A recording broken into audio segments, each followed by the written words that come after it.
Miška Frištíková sa pýtala alebo písala jej problém a ja som na to mal pár myšlienok. No, rozoberiem to, ja si to prečítam znovu a následne dám odpoveď. A vy si zatiaľ môžete pripraviť otázky, ktorými ma dúfam, že zahrniete. OK, Miška má ten problém, že študuje zubárinu vo francúzštine v Bruseli. Tento semester má 16 skúšok a veľmi sú ťažké. Rozhodla sa vybrať okolo 10 až 13 skúšok.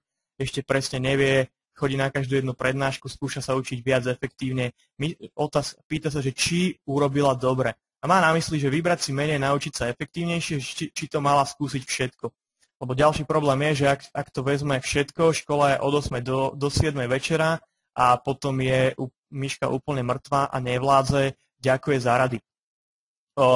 Skvelé opísanie problému. Keď máte otázku, tak vás poprosím takýmto štýlom naozaj čo najviac. A ja na to, aby som mohol dať čo najlepšiu odpoveď, tak sa ešte budem ďalej pýtať.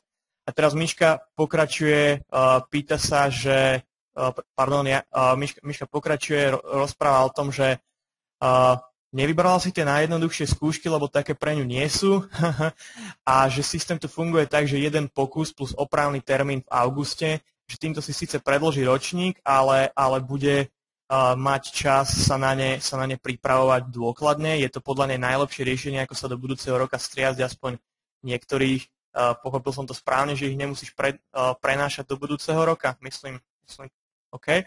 Rozhodla sa zaviesť sobotný deň voľna a vymysleli si so spolužiakmi taktiku, kde si rozdelia prácu, že každý spracuje do hĺbky 3 predmety a potom si to len vymeníte, že Miška je zvedavá, že či to bude fungovať. OK, ja som Miške napísal, že mám pár myšlienok, že ich rozoberiem vo webinári a tých pár myšlienok. Jedna je tá, podľa mňa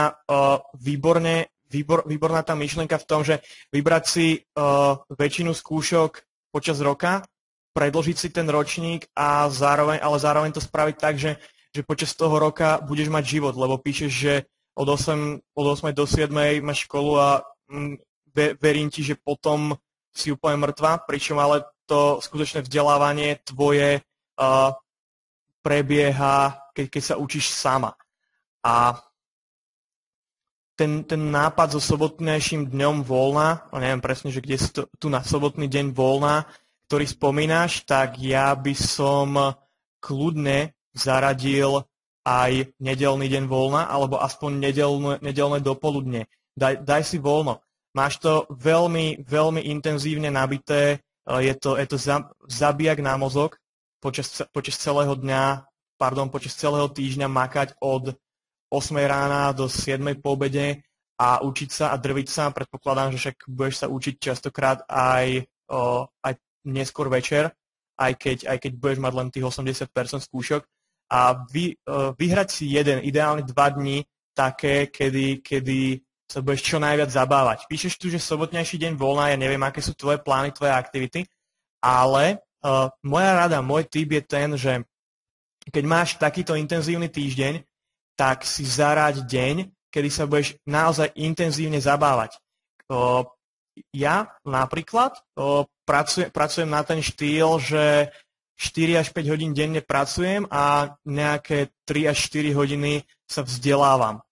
A je to pre mňa niekedy dosť náročné na psychiku a preto ja zaradím 2 dní, kedy sa hrám počítačové hry, kedy idem von a v ideálnom prípade sa snažím každý tento deň vymýšľať iný, aby som ho mal čo najzabavnejší, čo najzaujímavejší, že nesedím len pri telke, pozerám telku, oddychujem, spím. Proste čo najviac sa uvoľniť, čo najviac sa zrelaxovať. A druhá myšlienka. Píšeš, že rozdelíte si prácu, každý spracuje do hĺbky 3 predmety, potom si to vymeníte. Ja som takéto niečo chcel spraviť na strednej škole, nepodarilo sa mi to. Je úplne super, že máš motivovaných chalanov, baby okolo seba. Ja by som na to išiel postupne.